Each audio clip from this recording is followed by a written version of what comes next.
So far, we've been dealing with one way of thinking about probability, and that was the probability of A occurring is the number of events that satisfy A, number of events that satisfy A, over all of the equally likely events, number of equally likely events, and this is all of the equally likely events.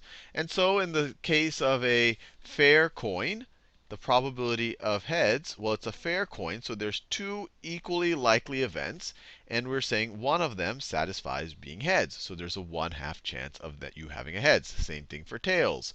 If you took a die and you said the probability of getting an even number when you roll the die.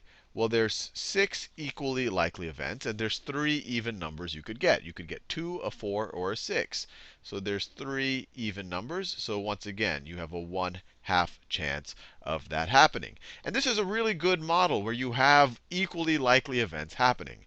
Now I'm going to change things up a little bit. So I'm going to draw a line here, because this was just one way of thinking about probability. Now we're going to introduce another one that's more helpful when we can't think about equally likely events. And in particular, I'm going to set up an unfair coin. So this right over here is going to be my unfair coin. So that is my coin. See how well I can draw the coin. So it's a gold coin this time. It is unfair. One side of that coin is a little heavier than the other. So even though it's meant to look fair, so it still has that picture of, I don't know, some president or something on one side of it. So this is the head side. This is heads. And then obviously on the back you have tails. But as I mentioned, this is an unfair coin. And I'm going to make an interesting statement about this unfair coin, and one that really doesn't fit into the mold that I set up over here. And this interesting statement is that we have more than a 50-50 chance of getting heads, or more than a 50% chance, or more than a 1/2 chance of getting heads. I'm going to say that the probability of getting heads for this coin right over here is 60%. Or another way to say it, it's 0.6. Or another way to say it, it is 6 out of 10. Or another way to say it, it is 3/5.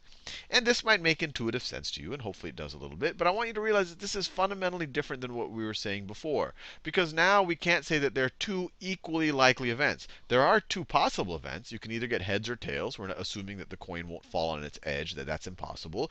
So you're either going to get heads or tails, but we can never but they're not equally likely anymore. So we really can't do this kind of counting the number of events that satisfy something over all of the possible events.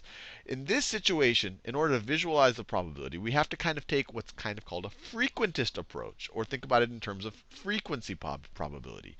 And the way to conceptualize a 60% chance of getting heads is to think if we had a super large number of trials. If we were to just flip this coin, this is saying that if we were to flip this coin a gazillion times, we would expect that 60% of those would come up heads. It's unclear how I determined that this is 60%. Maybe I ran a computer simulation. Maybe I know exactly all of the physics of this, and I can completely model how it's going to fall every time.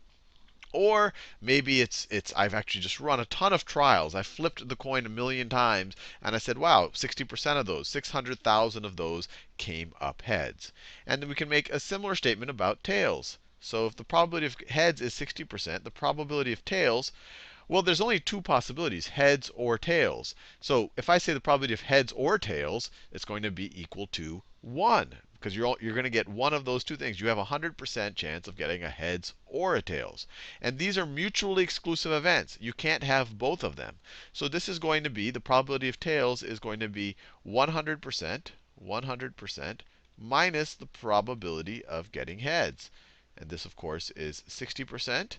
So it's 100% minus 60%, or 40%, or as a decimal, 0.4, or as a fraction, 4/10, or as a simplified fraction, 2/5. So once again, this probability is saying, once again, we can't say equally likely events. We could say that if we're going to do a gazillion of these, we would expect as we get more and more and more trials, more and more flips, 40% of those would be heads.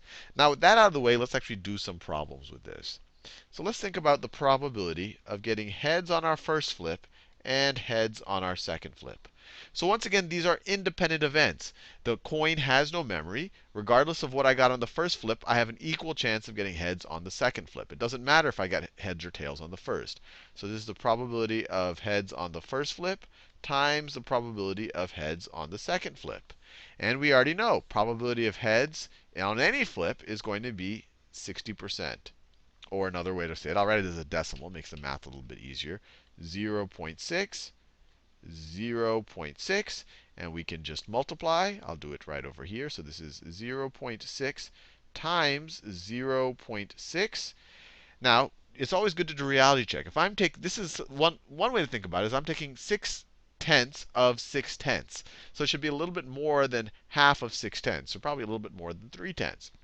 And then and we've explained this in detail where we talk about multiplying decimals, but we essentially just multiply the numbers, not thinking about the decimals at first.